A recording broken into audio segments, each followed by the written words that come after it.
నిన్న ఏదైతే తెలంగాణ రాష్ట్ర ఛార్జ్షీటు మరి మా రాష్ట్ర అధ్యక్షుడు కిషన్ రెడ్డి గారు మరి ప్రజల ముందు పెట్టిరో, అదేవిధంగా సంగారెడ్డి జిల్లా పార్టీ తరఫు నుండి మేము ఈరోజు సంగారెడ్డి జిల్లా ఆఫీస్లో మేము సంగారెడ్డి జిల్లాకు సంబంధించినటువంటి ఛార్జ్షీట్ కూడా మేము ముందు పెట్టబోతా ఉన్నాం.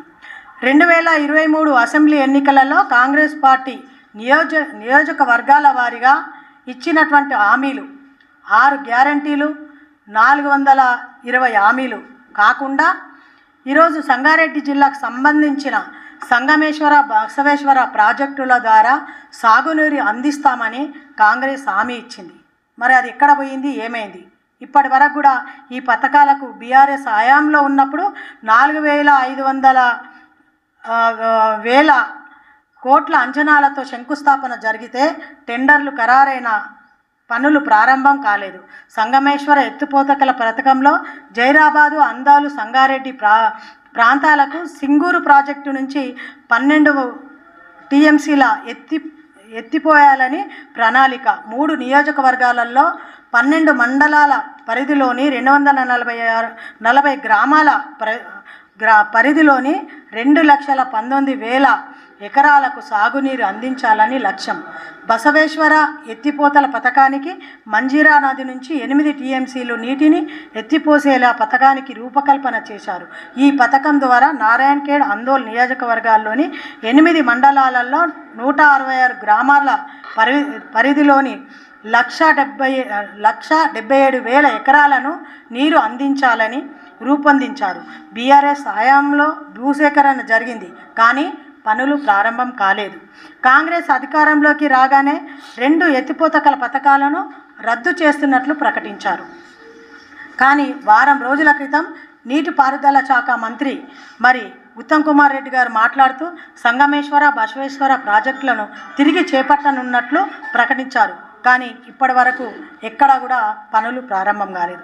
ఆ విధంగా చూసుకుంటే నారాయణఖేడ్ ఎలక్షన్స్ అప్పుడు నారాయణఖేడ్లో నియోజకవర్గాన్ని దత్తత తీసుకొని నారాయణఖేడ్ నియోజకవర్గాన్ని నేను దత్తత తీసుకుంటాను, దీనికి డోకా ఉండదని రేవంత్ రెడ్డి గారు సభా సాక్షిగా చెప్పినటువంటి సందర్భం విలేకరులందరికీ కూడా తెలిసినటువంటి విషయమే. మరి ఈరోజు దత్తత తీసుకుండా ఏం తీసుకుండు, నారాయణఖేడ్ రూపురేఖలు ఏం మారినాయో రేవంత్ రెడ్డి గారు చెప్పాల్సినటువంటి అవసరం ఉంది. దానికి నారాయణఖేడ్ భవిత సంజీవ్ రెడ్డి గారి బాధ్యత అని కూడా చెప్పడం జరిగింది. అటు సంజీవ్ రెడ్డి గారు ఏం చేసిర్రు, ఇటు ఉత్తమ్ రెడ్డి గారు ఏం చేసిర్రో, నారాయణఖేడ్ రూపురేఖలు ఏం మారినాయో అక్కడ ఉన్నటువంటి ప్రజలు అంతా కూడా గమనిస్తూనే ఉన్నారు. మరి ఈ విధంగా నారాయణఖేడ్కు కావచ్చు, తాండాల అభివృద్ధికి కావచ్చు, ప్రత్యేక నిధులు అని చెప్పడం కావచ్చు, పరిశ్రమలు ఏర్పాటు చేసి నిరుద్యోగులకు ఉద్యోగం ఇస్తామని చెప్పడం కావచ్చు, స్కిల్ డెవలప్మెంట్ సెంటర్లు ఏర్పాటు చేస్తామని చెప్పి, చెరుకు కొట్టేందుకు 3 నెలలు వలసపోతున్నటువంటి కూలీలను మేము ఆదుకుంటామని చెప్పి ఆనాడు అక్కడ సంజీవ్ రెడ్డి గారు కావచ్చు, రేవంత్ రెడ్డి గారు కావచ్చు సభా సాక్ష్యంగా చెప్పారు. మరి ఈరోజు ఏ విధంగా వాళ్ళని ఆదుకున్నారో, ఏ విధంగా దాని రూపురేఖలు మారినాయి అనేది అక్కడ నారాయణఖేడ్ ప్రజలకు చెప్పాల్సినటువంటి బాధ్యత రేవంత్ రెడ్డి గారిది, సంజీవ్ రెడ్డి గారిది ఉందని చెప్పి సందర్భంగా నేను తెలియజేస్తున్నాను. అదేవిధంగా ఇక్కడ సంగారెడ్డి నియోజకవర్గానికి వస్తే పేదలందరికీ 100 గజాల చొప్పున ఇంటి జాగా ఇస్తాం, ఇందుకు 2,000 ఎకరాలు రైతుల నుంచి కొని ఇప్పిస్తా అని జగ్గారెడ్డి గారు చెప్పడం జరిగింది. మరి ఇప్పుడు ఎంతమందికి 2,000 గజాలు ఇప్పించిర్రో, మరి ఎంతమందికి 100 గజాల చొప్పున జాగిచ్చిండ్రో ఇక్కడ జగ్గారెడ్డి గారు చెప్పాల్సినటువంటి అవసరం ఉందని చెప్పి ఈ సందర్భంగా తెలియజేస్తాను. అదేవిధంగా 2013లో సదాశివపేట్, కొండాపూర్ మండలాలలో వేలాది మందికి ఇచ్చిన ఇళ్లను బీఆర్ఎస్ రద్దు చేసింది. కాంగ్రెస్ ప్రభుత్వం అధికారంలోకి రాగానే వారికి వెంటనే ఇప్పిస్తాం.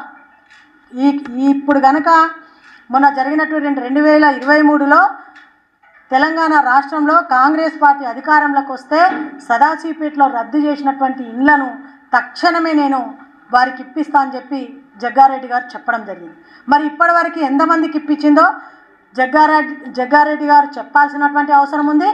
సంగారెడ్డి నియోజకవర్గంలో ఉన్న ప్రజలందరూ కూడా ఆలోచించాలని చెప్పి ఈ విధంగా ఈ సందర్భంగా వారిని కోరుతా ఉన్నాను. అంతేకాకుండా నీమ్స్ ఏర్పాటులో భూములు కోల్పోతున్న వారికి పరిహారం పెంచాలని చర్యలు తీసుకుంటామని చెప్పడం జరిగింది. మరి పారిశ్రామికంగా అభివృద్ధి చెందుతున్న జైరాబాద్లో కూడా పరిశ్రమలకు 80% ఉద్యోగాలు స్థానికులకు ఇచ్చేలా చేస్తామని కూడా ప్రచారం చేయడం జరిగింది. ఈ విధంగా అల్లం ఆలుగడ్డ నిల్వ కోసం కోల్డ్ స్టోరేజీలు ఏర్పాటు చేస్తామని చెప్పడం జరిగింది. అదేవిధంగా ఇది జైరాబాద్లో అయితే ఆందోళన నియోజకవర్గంగా అధ్వానంగా ఉన్న రోడ్ల మరమ్మతులు నిర్మాణం చేస్తామని, నిధులు తెస్తామని దామోదర్ రాజనరసింహ మరి అనేక సభలలో వారికి ఆందోళన కాన్స్టిట్యున్సీ ప్రజలకు చెప్పి మరి విద్యాపరంగా కూడా పలు కాలేజీలను కూడా ఏర్పాటు చేస్తామని చెప్పడం జరిగింది. ఈ జరిగినటువంటి సంవత్సరంలో ఎన్ని రోడ్లు మరమ్మతు చేసిర్రు, ఎన్ని రోడ్లు మరి ఈరోజు సుందరీకరణంగా మారినాయో, ఎన్ని మండలాలలో కాలేజీలు ఏర్పాటు చేసిర్రో అక్కడ దామోదర్ రాజనరసింహ గారు ఆందోళన ప్రజలకు సమాధానం చెప్పాల్సినటువంటి అవసరం ఉంది. అదేవిధంగా రేవంత్ రెడ్డి గారు కూడా దీనికి సమాధానం చెప్పాలని చెప్పి ఈ సందర్భంగా కోరుతా ఉన్నాం. ఇట్లా చెప్పుకుంటా పోతే సంగారెడ్డి జిల్లాలో, తెలంగాణ రాష్ట్రంలో అన్ని జిల్లాలలో కూడా ఇదే పరిస్థితి. ఏ జిల్లాలో కూడా ఈరోజు ఇచ్చినటువంటి 6 గ్యారంటీలు ఎక్కడ అమలు కాలేదు. మహిళలకు పింఛన్లు ఇవ్వలేదు, యువతకు ఉద్యోగాలు ఇవ్వలేదు, రైతులకు రుణమాఫీ చేయలేదు, రైతులకు 15,000 రూపాయలు ఇవ్వలేదు.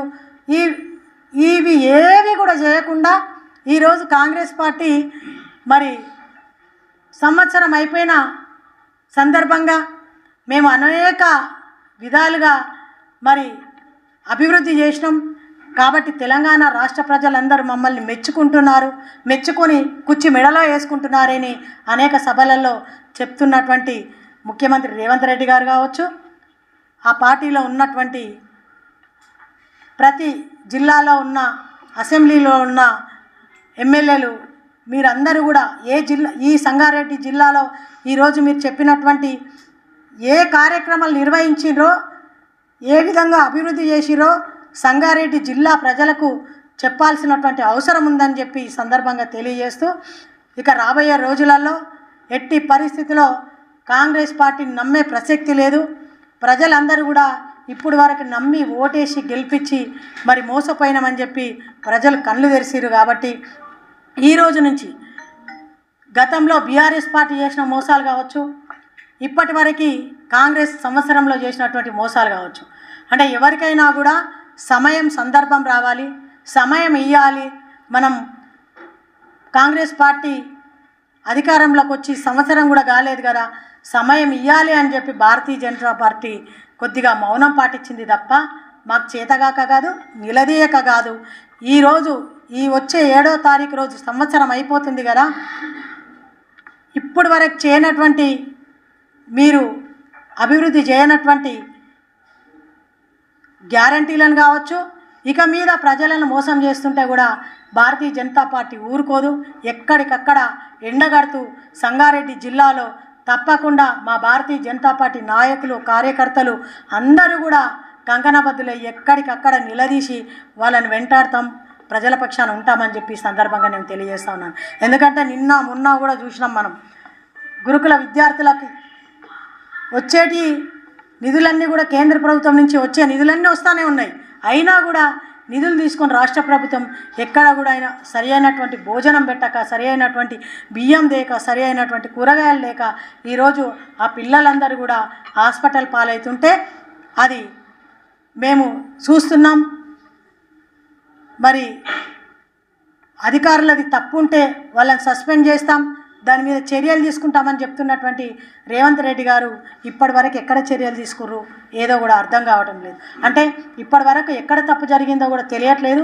ఇప్పటికే తెలంగాణ రాష్ట్ర వ్యాప్తంగా 51 మంది పిల్లలు ప్రాణాలు కోల్పోయారు.